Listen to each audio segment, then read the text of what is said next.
Bonjour à tous et bienvenue sur la chaîne Forstar. Donc nouvelle vidéo deck profile. On va s'intéresser à Dark Broly, donc un leader assez puissant, c'est peut-être même le meilleur de cette méta. À en discuter, mais bon, c'est un des leaders qui compte dans cette méta, donc il est très très fort. Si vous avez les cartes, je vous conseille de monter Dark Broly si vous avez passé un bon moment. Si vous avez déjà le deck et vous voulez juste voir mes ratios pour comparer et pourquoi pas tester, c'est avec plaisir. Mais la banlist approchant dans 2 semaines, je vous conseillerais pas d'acheter des cartes de manière générale et surtout pas Dark Broly qui est un deck très fort et qui va peut-être être impacté par la banlist. Mais je vous présente quand même le leader et on passe au profil. Donc je vais expliquer les effets. Sur la face non éveillée, donc c'est un leader qui a quand même 2 BT, mais on sait jamais, peut-être tout le monde n'est pas au fait de son effet. Activation principale, vous pouvez choisir jusqu'à 1 de vos points de vie l'ajouter à votre main. Souvent dans un Broly, vous n'allez pas avoir envie de le faire. Vous le faites à 5 points de vie pour pouvoir contrôler votre réveil, mais sinon vous ne le faites pas parce que vous allez vouloir que le match-up dure un peu plus longtemps. Vous regardez jusqu'à 7 cartes de votre deck et vous choisissez 3 cibles de cartes noires qui ont une puissance de 30 000 et vous les prenez de ce top 5 et vous les mettez directement en dispersion. C'est un deck qui va vouloir remplir sa drop parce qu'il aura des effets dans la drop. Donc c'est assez intéressant de remplir sa dispersion. Auto, quand il tape, vous piochez 1. Éveil à 4 points de vie, vous piochez 2. Donc l'idéal c'est de contrôler son éveil, taper, piocher 1, s'éveiller, piocher 2 parce que sa pioche éveillée c'est pas forcément, c'est pas en tapant. Donc du coup vous pouvez faire piocher 4 pendant son tour d'éveil, donc c'est assez intéressant. Donc éveillé, qu'est-ce qu'il fait? Activation principale, vous choisissez 3 cartes qui ont 30 000 de puissance depuis votre dimension parallèle et vous la mettez dans votre dispersion. Et vous piochez 1. Donc c'est une fois par tour. Donc vous pouvez commencer ça en début de tour pour voir la carte que vous piochez et pouvoir contrôler votre tour. Ça permet de remplir la drop parce que ça va beaucoup jouer avec la drop dans Dark Broly. Activation combat, vous faites autant de fois que vous voulez. Soit vous choisissez soit une carte de combat qui est sur le terrain, soit une carte de votre main qui a 30 000 de puissance. Vous la mettez dans la dispersion et vous gagnez 5 000 de combo sur le leader pour toute la durée du combat. Donc c'est cool. Ça permet, parce qu'il y a l'archétype Dark Broly de base, bon maintenant il y a eu beaucoup de renforts 30k, donc du coup tout ce qui est 30k, 30 000 de puissance à 5k combo. Mais avant, il y avait quasiment rien, c'était que du zéro de combo, donc le non éveillé, t'avais pas de main, et du coup c'était un peu salvateur cet effet-là. En plus du coup quand tu fais un all-in avec le leader en fin de partie, c'est très fort parce que tu rases ton board et ça fait du combo power, c'est très très très puissant. Dark Broly c'est un deck qui va vraiment jouer autour du CA, vouloir contrôler la main de l'adversaire tout en mettant une forte agression avec des cartes à haute puissance, donc votre adversaire va devoir combo beaucoup pour défendre, et il peut combo en défense avec ses cartes en inertie, donc c'est assez fort, c'est vraiment du contrôle de CA, du contrôle de ressources. C'est parti pour le profile. Donc dans ce deck là on va jouer 4 Broly à 1, donc c'est un peu la base du deck. Il a un permanent, ses effets ne peuvent pas être blanchis dans n'importe quelle zone, et il peut pas attaquer. En gros c'est pour éviter une combo, où tu blanchis la carte et que du coup tu peux attaquer à 30 000 avec une carte qui coûte 1. Voilà, c'est pour éviter les abus. Son activation principale, c'est si votre leader est Dark Broly pour une énergie noire, vous choisissez 3 cartes noires excepté cette carte, vous la mettez de votre dispersion en dimension parallèle et vous le jouez gratuitement. Donc quel est l'intérêt de cette carte? Évidemment, c'est de jouer 4 boules. C'est quand vous faites Broly à 1, vous mettez une boule en dessous, vous allez chercher un Dark Broly dans votre deck sans limite de coût. Donc choisir n'importe lequel à 6 ou celui à 7, le nouveau, qui est arrivé il n'y a pas longtemps. Et pour aller chercher cette boule, hop, on va chercher Towa. Donc aussi la boule, elle a une activation combat, combat. Vous ajoutez 5000 de puissance à n'importe quelle carte sur le terrain pour toute la durée du combat. C'est une boule classique, mais en gros ça vous fait quand même c'est pas une carte morte en main, mais c'est pas le but de la carte. Towa, elle a exactement le même permanent de Broly, pour pas qu'elle puisse taper ou quoi que ce soit. Quand elle est jouée, vous allez chercher une boule depuis votre deck. Et l'activation principale pour l'énergie noire, vous pouvez prendre une boule de dispersion et la rajouter à votre main pour refaire des Broly Boule, Broly Boule, Broly Boule. Mais à l'heure actuelle, c'est pas le plus efficient dans le deck de faire du Broly Bull plein de fois. Souvent, vous allez faire une fois en début de partie, et peut-être une fois quand vous êtes un peu bloqué en termes de dispersion. Mais le plus efficace, ça va être de faire les Activate Main des gros Dark Broly à 6, et là, ça commence à piquer pour l'adversaire. Donc justement, ces Broly là, on va vous les présenter. Donc on commence avec le rare, qui est peut-être le meilleur.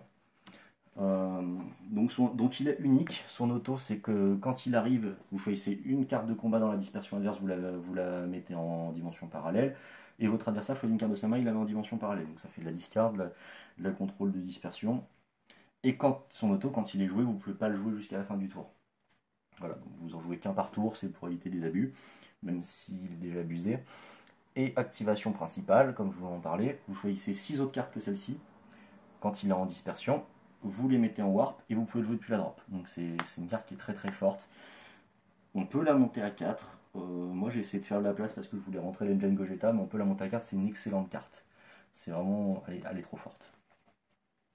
Le deuxième plus fort, bah, la SR, il mérite sa rareté. Celle-là aussi aurait dû être SR, vu sa puissance. Donc il a exactement le même unique, la même activation principale. L'auto, la fin est pareille, tu peux en jouer qu'un jusqu'à la fin tu peux plus en jouer jusqu'à la fin du tour, sauf que lui quand il arrive, il warp une carte de combat sur le terrain.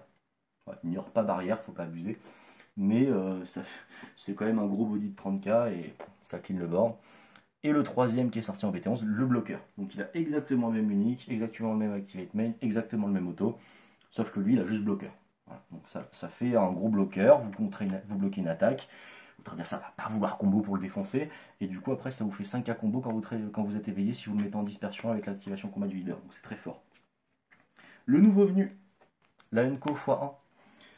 Celle-là elle est très intéressante quand vous partez deuxième, parce que quand votre adversaire a 3 énergies, vous pouvez faire Broly Bull, vous allez le chercher, ou vous faites un espace-temps 6, mais dans Dark Broly c'est pas très opti de vider sa drop. L'idéal c'est de faire Broly Bull, vous tapez, voilà donc c'est quand même un 30k, ça fait quand même une grosse menace. Vous voyez ce qui se passe, s'il n'est pas pété ou s'il quitte pas le terrain à la fin du combat, vous activez son effet pour une énergie unicolore, toujours encore. Vous choisissez un des deux effets, soit vous choisissez 6 cartes qui ont 30 000 de puissance dans votre dimension parallèle et vous les mettez en drop, donc ça vous fait un des 3 Broly gratos, quoi, quasiment, en termes de ressources. Soit, pour 1, vous allez chercher ce Broly là en dimension parallèle et vous le mettez dessus en mode et vous le mettez dessus. Donc qu'est-ce qu'il fait celui-ci? Donc, quand il est depuis votre main, donc il a déflexion. Voilà, ça c'est cool, il a l'unique également. Il a déflexion. Quand vous le jouez depuis haute main, vous pouvez pour 2 faire une ex-evol et le poser sur un Broly à 6 ou un 2 de l'ultimate deck, mais vous ne jouez pas celui à 2. Qu'est-ce qu'il fait quand il vient? Auto. Si votre adversaire a 3 points de vie ou plus, quand il arrive, vous le mettez en mode action. Ensuite, là l'interaction se passe avec votre adversaire. Si votre adversaire choisit une carte de combat de sa main, du terrain et de sa dispersion, et qu'il les met en dimension parallèle, il ne se passe rien. Par contre, s'il ne le fait pas ou s'il n'en choisit que 2, donc globalement, si une des 3 cibles il ne peut pas résoudre, c'est-à-dire que s'il n'a pas de carte de combat sur le terrain, s'il n'en a pas en dispersion, s'il n'en a pas dans la main, bon, normalement oui, voilà, il va pas s'embêter à le résoudre parce que s'il en fait que 2, s'il en warp que 2, bah, l'effet se fait quand même. Donc il va en warp 0, c'est soit 3, soit 0. Vous choisissez, vous, une carte de ses points de vie et vous la mettez dans sa dispersion. Vous critez un PV, donc c'est très fort. Donc on va en jouer 3, parce que des fois on veut le jouer depuis la moins. Avant d'en jouer 4, mais depuis qu'il y a le Unco maintenant, 3, globalement 3 ça suffit largement, parce que même si vous en début de partie vous les mettez en dispersion avec l'effet leader, et si vous les warpez pour jouer cela, ou le Broly 1, et bah du coup ils ne seront pas perdus avec l'Unco, et ça c'est très très intéressant. De même que si vous contrôlez votre réveil, des fois vous allez faire Broly Bull, et comme il n'y a pas de restriction de puissance, vous allez directement chercher celui à 7, même s'il n'a pas d'effet.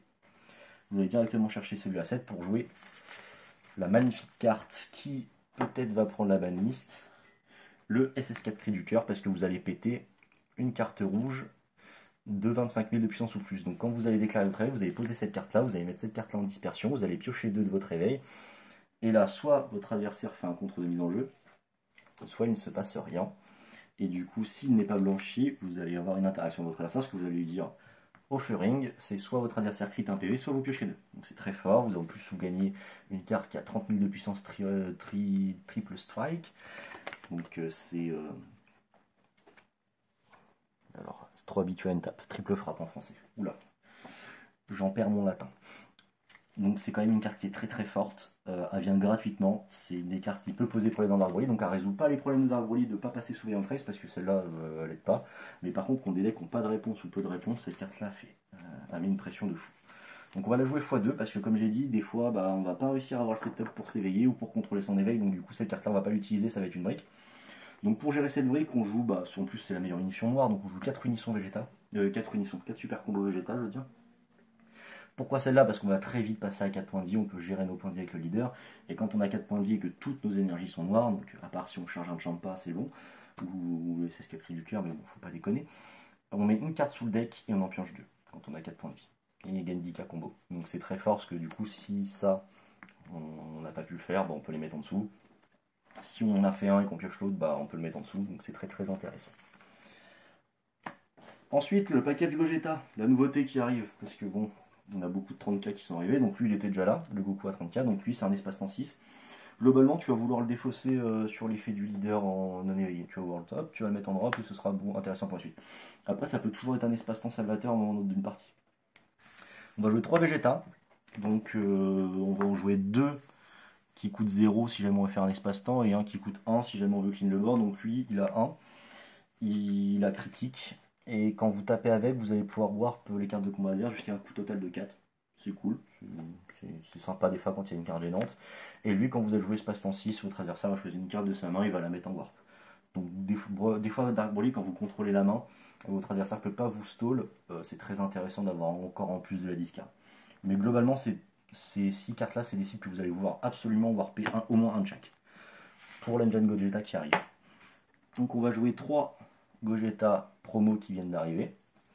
Donc lui, c'est quoi son effet? C'est que il a unique. Vous pouvez jouer en espace-temps 6. C'est pas intéressant. Vous pouvez jouer en union fusion pour une énergie noire. C'est très intéressant. Son permanent, c'est le même que le rare, que je joue x2. Ils ont exactement le même union fusion de 1. Ils ont exactement le même permanent. Donc l'union fusion de base, c'est vous choisissez 2 cartes de votre main qui ont un coût de puissance égal. Donc vous allez choisir un Goku et un Vegeta de 30k. Par exemple, si je veux le petit Goku à 1 de 5k aussi, on pourrait faire une super combo et un Goku à 1 à 5k. Donc il faut que les deux aient exactement la même puissance. Vous les défaussez dans la dispersion et vous jouez une carte. Sauf que là, eux, ils ont un permanent. Vous n'êtes pas obligé de payer les pièces depuis votre main. Vous pouvez, s'ils sont en warp, juste de la warp, vous les mettez en zone de dispersion. Donc dans Dark Broly, c'est fort pour deux choses. Parce que vous allez mettre des 30k dans la dispersion et vous allez les warper pour jouer les Broly à 6. Ou le Broly 1. Mais là, en plus, du coup, vous avez des pièces qui sont tranquilles en warp qui servent à rien. Donc vous allez pouvoir les utiliser de manière efficiente avec ces deux unions fusion. Mais en plus, vous allez remettre des cartes de votre dimension parallèle dans votre dispersion.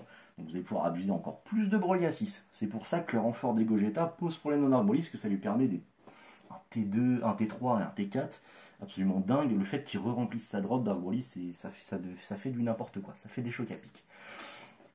Lui, il a 25 000 double frappe quand il tape auto. Vous choisissez une carte de combat adverse sur son terrain et vous la mettez en warp. Et lui, c'est un effet d'arrivée, donc il a 16 000 bloqueurs. Vous choisissez une carte de combat d'un coup de 4 ou moins qui a en IA en barrière et vous le mettez en warp. Donc c'est 2 cleaners de board.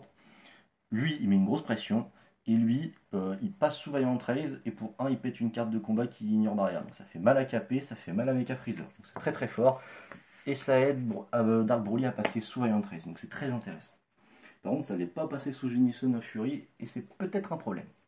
Donc pour le package défensif, on va jouer 2 cailles contre.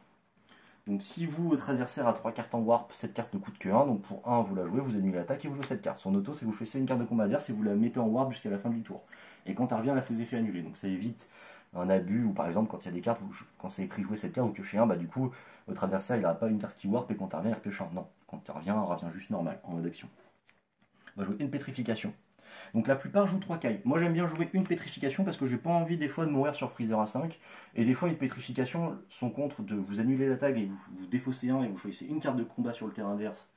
Elle a plus d'effet, elle a plus rien, elle peut pas être combo jusqu'à la fin du tour. Elle est bloquée. Donc c'est très intéressant. Des fois on s'en rend pas compte mais juste avoir une pétri en main dans une game, bah ça te fait la game. Donc c'est super cool. Et j'ai 3 super caméras. Donc la plupart des joueurs ont cut à 2 et ils ont top. Ceux que ça doit marcher mais moi j'en mets 3 parce que j'aime pas topo. Et j'aime pas prendre une caille contre un autre deck noir. Parce que du coup, j'ai pas envie de me faire caille mon Broly A7 que j'ai payé pour Broly Bull T2 ou T3 quand je veux m'éveiller, contrôler mon éveil, avoir SS4 que j'ai en main et le poser.